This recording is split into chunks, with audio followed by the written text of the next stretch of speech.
திருவாரூர் நகராட்சியின் அலட்சியத்தால் அறிவிப்பு பலகை இல்லாமல் குடிநீருக்காக பள்ளம் தோண்டும் பணிகள் மேற்கொள்ளப்படுவது பள்ளி மாணவர்களின் உயிருக்கும் பொதுமக்களின் பாதுகாப்புக்கும் நேரடி அச்சுறுத்தலாக மாறியுள்ளது. முக்கியமான துர்காலயா சாலையில் வழிகாட்டி எச்சரிக்கைகள் ஏதுமின்றி செயல்படும் ஒப்பந்ததாரர்களால் மாணவர்கள், முதியோர், வாகன ஓட்டிகள் பலர் காயமடைந்துள்ளனர். ஆம்புலன்ஸ் கூட சாலையை கடக்க போராடும் அவலம் உள்ளது. பாதுகாப்பு விதிகளை பின்பற்றாத இந்த செயல்பாடுகள் பெரும் விவாதத்திற்கு வழிவகுக்கின்றன. உடனடியாக நடவடிக்கை எடுக்க பொதுமக்கள் கோரிக்கை விடுத்துள்ளனர். கடலூர் மாவட்டம் விருத்தாச்சலத்தில் பள்ளி மாணவர்கள் தங்கள் உயிரை பணயம் வைத்து பேருந்தின் படியில் தொங்கியபடியே பயணம் செய்யும் அவலம் நிலவுகிறது. இப்பகுதியில் போதிய பேருந்துகள் இயக்கப்படாததால் இத்தகைய நிலை உள்ளதாக கூறப்படுகிறது. ஸ்டாலின் அரசின் போக்குவரத்து துறை பள்ளி மாணவர்களின் உயிர் மீது அக்கறை இல்லாமல் செயல்படுவது பெற்றோரிடையே அதிருப்தியை ஏற்படுத்தியுள்ளது.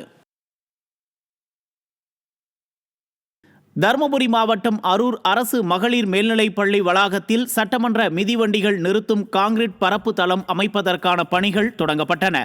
சுமார் 7 லட்சம் ரூபாய் மதிப்பில் நடைபெறும் இப்பணிகளுக்கான பூமி பூஜையில் அதிமுக சட்டமன்ற உறுப்பினர் சம்பத்குமார் பங்கேற்று பணிகளை துவக்கி வைத்தார். இந்நிகழ்வில் கழக நிர்வாகிகள் பலரும் உடன் இருந்தனர். நீலகிரி மாவட்டம் குன்னூர் அருகே அதிகாரட்டி கிராமத்திலிருந்து உதகைக்கு இயக்கப்பட்ட பேருந்து சேவையை நிறுத்தியதை கண்டித்து பொதுமக்கள் ஆர்ப்பாட்டத்தில் ஈடுபட்டனர். கடந்த மே மாதம் விடியா திமுகவின் தலைமை கொறடா விளம்பர போட்டோஷூட்டிற்காக துவக்கி வைத்த பேருந்து சேவை திடீரென நிறுத்தப்பட்டதால் அதிர்ச்சி அடைந்த பொதுமக்கள் ஆர்ப்பாட்டத்தில் ஈடுபட்டனர். விடியா ஆட்சியில் எல்லா திட்டங்களும் விளம்பரத்திற்காகவே கொண்டுவரப்படுவதாக அவர்கள் குற்றம் சாட்டினர். திருவள்ளூர் அருகே ரயில் பயணத்தில் கல்லூரி மாணவர்கள் ரகளையில் ஈடுபட்டதால் பயணிகள் பீதியடைந்தனர்.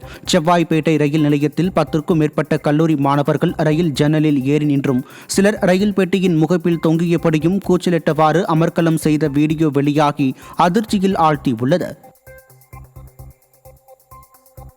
சிவகங்கை மாவட்டம் திருப்பத்தூர் தாம்போதி ஆற்றில் புதர் மண்டி கிடப்பதால் பொதுமக்கள் அவதியடைந்து வருகின்றனர்.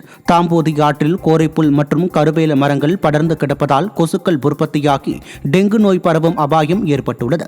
எனவே ஆழ்ந்த தியானத்தில் உள்ள விடிய அரசின் அதிகாரிகள் ஆற்றில் உள்ள ஆக்கிரமிப்புகளை அகற்றி தூர்வார வேண்டும் என பொதுமக்கள் வலியுறுத்தியுள்ளனர்.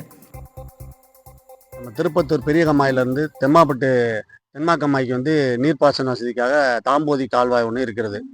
அதில் காலங்காலமாக தண்ணி பாஞ்சிக்கிட்டே இருந்துச்சு.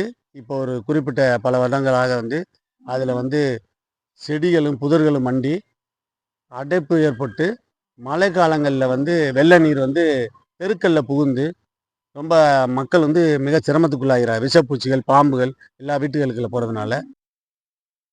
கடலூர் மாவட்டம் சேத்தியாத்தோப்பு அருகே மழவராயநல்லூர் கிராமத்தில் அகலம் குறைவாக அமைக்கப்பட்ட வடிகால் பாலத்தால் போக்குவரத்து இடையூறு ஏற்பட்டுள்ளதாக மக்கள் குற்றம் சாட்டினர். தண்ணீர் தேங்காமல் விரைந்து செல்வதற்கு ஏற்றாற் போலவும் வடிகால் பாலம் அமைக்கப்படவில்லை என கூறப்படுகிறது. இதனை நெடுஞ்சாலைத்துறையினர் கண்டுகொள்ளாமல் உள்ள நிலையில் ஸ்டாலின் அரசு எந்த பணியையும் முழுமையாக செய்வதில்லை என மக்கள் குற்றம் சாட்டுகின்றனர்.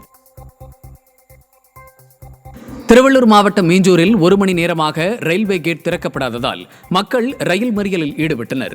மீஞ்சூர் ரயில் நிலையத்தை கடந்து செல்பவர்கள் உரிய நேரத்தில் செல்ல முடியாததால் ஆத்திரமடைந்து சென்னையிலிருந்து கும்மிடிப்பூண்டி நோக்கி சென்ற புறநகர் ரயிலை மறித்து மறியலில் ஈடுபட்டனர். இந்த நிலையில் ரயில்வே கேட் பழுதானதால் திறக்க முடியவில்லை என ரயில்வே துறை அதிகாரிகள் விளக்கமளித்தனர்.